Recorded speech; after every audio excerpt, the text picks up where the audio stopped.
En estos días estuvimos hablando cosas muy interesantes. Tal vez tú recuerdes cuando hablábamos del sacrificio que hacían con el corderito el pueblo de Israel y que utilizaban un altar. Hoy vamos a hablar de algo que reemplazó todo ese sacrificio. Una ofrenda que es de una vez para siempre en toda la historia de la humanidad y del universo.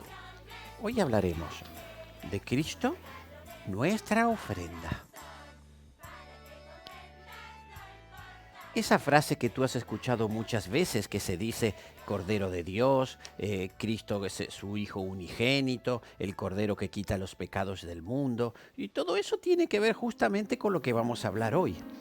¿Cuál fue el significado de lo que hizo Jesús cuando estuvo aquí en la tierra? ¿Y qué tiene que ver contigo y conmigo? ¿Te acuerdas que yo te decía que el corderito representaba a Jesús por lo inmaculado, blanco, inocente? Y la forma en que él moría en el altar. El altar no era porque era un Dios que le pedía que mataran animales para sacrificarlo y que él estuviera contento. Era porque eso era un símbolo de lo que estaba por pasar con Dios. Así como el hombre que agarraba su corderito, que era tan lindo y era el mejor que tenía, el más buenito, y lo tenía que matar, ver caer su sangre, y después lo ponían en el altar y ¿qué hacían? Y bueno, ellos lo comían porque era su alimento el corderito, ¿no es cierto? Como muchos comen corderitos hoy. Pero esa actitud de tener que sufrir por su corderito tan inocente para poder con ese corderito justificar sus pecados, representaba lo que después Dios tuvo que sufrir cuando Jesús vino aquí a la tierra. Y representaba ese amor inconmensurable de Dios por nosotros. Imagínate, vamos a recordar la última Pascua con Jesús.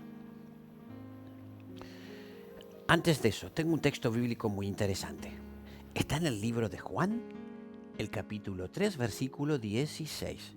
Mira aquí lo que dice el apóstol, el que estuvo en la última cena con Jesús y el que fue uno de los discípulos que estuvo al lado de él en los últimos momentos de su vida. Dice así Juan 3:16, porque de tal manera amó Dios al mundo que ha dado a su Hijo unigénito, para que todo aquel que en él cree no se pierda, sino que tenga vida eterna. Te conté en otro video que en la época que el pueblo de Israel salió de Egipto, la última gran prueba antes de eso fue la muerte de los primogénitos. ¿Qué significa eso? Los primeros hijos después tendrían más hijos. Cuando hablamos de unigénito, estamos hablando de un único hijo. O sea que su primero y único hijo de esas características como es Jesús, es el Hijo de Dios. Imagínate Dios, el Rey del universo, dando a su único hijo que se hiciera chiquitito y viniera a la tierra a ser un ser humano como nosotros y que sufriera todo lo que él iba a sufrir con el único objetivo de salvarnos a nosotros, a los niños, los adultos de este mundo. ¿Te parece que no es maravilloso ese amor? Pero volvamos a Jesús cuando estaba en la tierra. La última cena, Jesús con sus discípulos les decía que él iba a morir y que iba a ser el reemplazante de ese corderito, pero los discípulos no lo entendían, porque claro, es como cuando tú estás en familia reunido con algún amigo y te dice, sí, ¿sabes qué? Tengo una enfermedad que seguramente puedo morirme en 2 días o en un mes. Y tú dices, por favor, cállate, siempre hay esperanza, ¿no? ¿Qué te vas a morir? Nosotros, por naturaleza, no queremos morirnos y siempre queremos que los demás tampoco se mueran, porque queremos a las personas con nosotros mucho tiempo. Y sucedió que Jesús en esa cena les dijo que iba a hacer algo que iban a recordar siempre. Lavaron sus pies como rito de humildad. Después les dio de comer el pan sin levadura. ¿Se acuerdan que habíamos dicho que la levadura significaba pecado para el pueblo de Israel? Y después tomaron el jugo de uva sin fermentar. ¿Por qué? Porque cuando está fermentado, el jugo de la uva ya se transforma en un vino y ya está, digamos, en otro estado que no es el natural. En cambio, en la uva, si tú la exprimes y sacas el juguito, es puro, jugo puro. Por eso tomamos jugo puro, porque Jesús era puro. Y entonces recordaron con eso un símbolo de lo que él iba a pasar. Siempre hablaba de su sangre. Lo que no se esperaban ellos, que después de esa última cena, Jesús quería ir a orar al Getsemaní. Era de noche, por supuesto, y ¿saben qué? Jesús oraba mucho con su Padre. Y él sabía lo que le esperaba. ¿Sentía dolor Jesús? ¿Sentía miedo? Pues claro que sí. Él era como nosotros, que tenemos miedo, que nos duele si nos pellizcan, si nos golpean, si nos lastiman. Pero era necesario que la gente mala en ese momento, inspiradas por el diablo, generaran todo ese dolor en él para demostrar que él iba a ser manso como el cordero. Y todo lo iba a hacer sin culpa. Lo iban a matar injustamente. ¿Y sabes una cosa? Quiero que te imagines por un instante. Piensa si fuera tú uno de los discípulos. Y Jesús te dice, acompáñenme que estoy triste, voy a orar. Y se van de noche y tú estás cansado, como en los campamentos o cuando te vas de vacaciones y es de noche y tienes sueño. Y te sientas y te duermes. Y todos sus acompañantes que fueron con él al monte Getsemaní se durmieron. Y Jesús volvió a buscarlos y los vio dormidos. ¿Cómo se habrá sentido Jesús? ¿Cuántas veces uno necesitaría decirle algo o ayuda a alguna persona y vas a buscarlo y capaz que está distraído? No estará dormido, pero por ahí está con el celular o está jugando jueguitos. O por ahí está mirando la tele y no te escucha, no te atiende, ¿no es cierto? ¡Qué feos en ese momento! Y Jesús estuvo solo.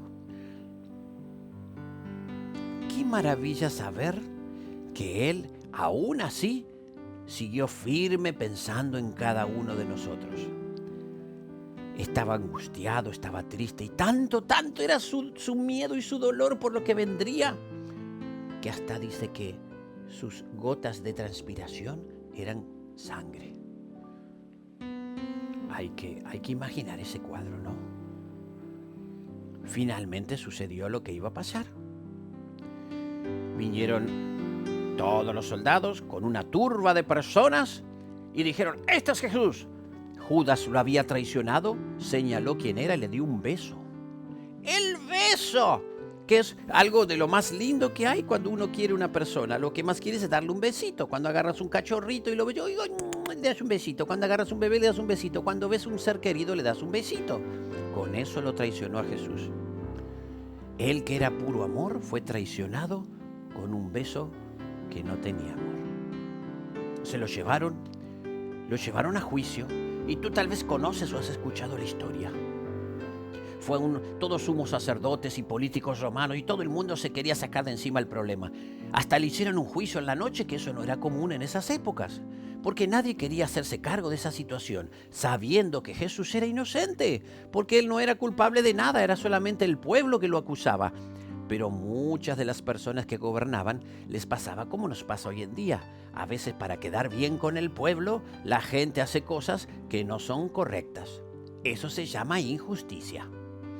Y estuvo Anás, estuvo Caifás, fue a Pilato, que era un gobernador romano. Él se lo mandó uno de más arriba, otro jefe de él que se llamaba Herodes. Y ese Herodes dijo, no es mi problema, es de Pilato. Y Pilato volvió a recibirlo hasta que finalmente, si te acuerdas las historias que siempre te cuentan de la Biblia, Pilato dijo que se lavaba las manos. Un hombre inocente. Sin embargo, Jesús estaba muriendo por él también. Si hubiera aceptado a Jesús, él lo perdonaba y Pilato se hubiera salvado. Algunas cosas muy crueles le hicieron a Jesús. Su muerte no era común. Mira, como él decía que era el rey de los judíos, le hicieron una corona de espinas. Esta no está hecha con ramas, pero las ramas que utilizaron tenían espinas mucho más grandes y más dolorosas que esta. ¿Tú te puedes imaginar esto puesto en la frente de uno, en la cabeza? ¿Cómo te pincha y te lastima? ¿Te das cuenta por qué dice que el amor fue escrito con sangre? Cada gotita de sangre que sufrió Jesús la soportó por amor a nosotros. Por ti, por mí. No solo eso. Cuando lo pusieron en la cruz, eran 3. El monte donde lo pusieron se llamaba el monte de la calavera porque quedaban muchos huesitos y representaban la muerte. Y tú tenías En la cruz del centro estaba Jesús. En otra había otro ladrón. Y aquí había otro ladrón. Personas que habían hecho cosas malas. En esa época no es como ahora que los enjuiciaban, iban a la cárcel y estaban muchos años, después los abogados intervenían. En ese momento, si te sentenciaban por alguna cosa mala, lo que se los condenaba era la muerte directamente. Se los mataba y de maneras crueles, y una era la cruz. Pero estas dos cruces los ataron, los pusieron atados a la cruz para que ellos murieran, y después de haberlos golpeado y haberle hecho muchas cosas. En cambio, a Jesús hicieron algo más cruel. Lo hicieron sufrir peor. El odio del ser humano y de Satanás hacia él hizo que tomaran un martillo y un clavo. Piensa que no eran estos clavitos, sino que eran unos clavos más grandes y se lo clavaban aquí en la mano, ¿sí? ¿Tú te imaginas este sonido mientras estaban clavando sus manos? Y él soportaba el dolor y no decía nada. Y cierra tus ojitos. Imagínate que está la manito tuya o la manito de tu tío, tu mamá, tu papá. Y hiciéramos esto con un clavo. ¿Piensas que dolería? Pues claro que sí. Finalmente, llegó el momento en que Jesús descansó y falleció. Todos los cielos se conmovieron. Su muerte en apariencia para las personas que lo crucificaron era un triunfo. Pero en realidad, la muerte de Jesús era el inicio de un triunfo para todos nosotros y para el cielo. Jesús había sido muerto y crucificado en una forma muy injusta e inocente, al igual que el corderito que sacrificaban en los altares. La diferencia es que este corderito se lo comían y después tenían que volver a traer otro corderito. Con Jesús, eso nunca más sucedió, porque Jesús estuvo 3 días muerto en el sepulcro y al tercero resucitó. Pero como Él era Dios. Y ahora Jesús era nuestro Salvador, porque demostró que hacer lo que Dios te pide es lo correcto y que Dios nos ama. Tan inconmensurable y tan difícil de medir es el amor de Dios,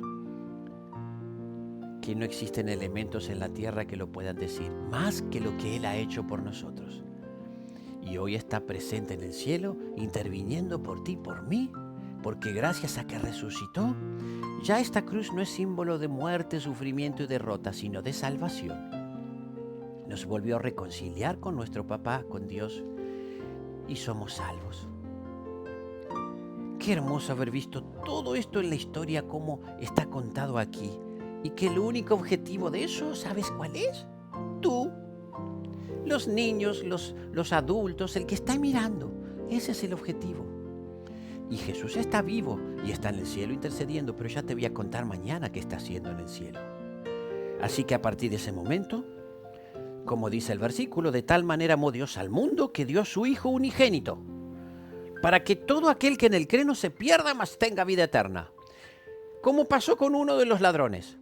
El ladrón de un costado estaba enojado y le decía de todo a Jesús y no creía en él. Pero el otro ladrón, al instante que estaba en la cruz, se entregó a Jesús y le pidió que lo perdonara y lo llevara con él. Y ese ladrón fue perdonado por Jesús. Y hoy seguramente está descansando, esperando a que Jesús lo resucite y vaya a vivir con él eternamente. ¡Qué maravilla! Ya la salvación de Jesús es para todos en el mundo. No importa la raza, no importa el idioma, no importa el color, no importa nada. Mientras su corazón ame a Jesús, Jesús lo salva. Vino un señor muy bueno, ¿sabes? Que lo amaba a Jesús, se llamaba José de Arimatea. Cuando el cuerpito de Jesús estaba allí, que había fallecido, él pidió llevárselo y lo llevó y le hizo un sepulcro en una montaña, en una cueva, con un sepulcro nuevo que él tenía preparado. Y en ese lugar descansó 3 días Jesús. Qué lindo habrá sido cuando ese hombre vio que su sepulcro estaba vacío. Cuando fueron a encontrarse con María Magdalena y todo, y vieron que no había nadie. Cuando vieron que Jesús es Dios. Hasta hoy en día. Queridos niños, quiero hacer una oración y agradecer a Dios junto a ustedes por lo que ha hecho por nosotros y decirle que cuente con nosotros para estar al lado de Él hoy y siempre. ¿Hacemos una oración? Cerramos los ojitos. Jesús, gracias, muchas gracias por lo que has hecho por nosotros. Aunque no existíamos, tú ya pensaste en nosotros. Sabemos que hoy estás en el cielo, estás vivo, estás presente y tú sabes lo que nuestro corazón siente. Por eso hoy como niños te decimos que te queremos y queremos estar en el cielo contigo. Señor Jesús, te amamos mucho. En tu nombre, amén. Bueno chicos, nos vemos mañana, ya van quedando menos días, pero vamos a ver unas cosas apasionantes mañana. Les mando un beso enorme y los espero por este canal nuevamente. ¡Chao, chao!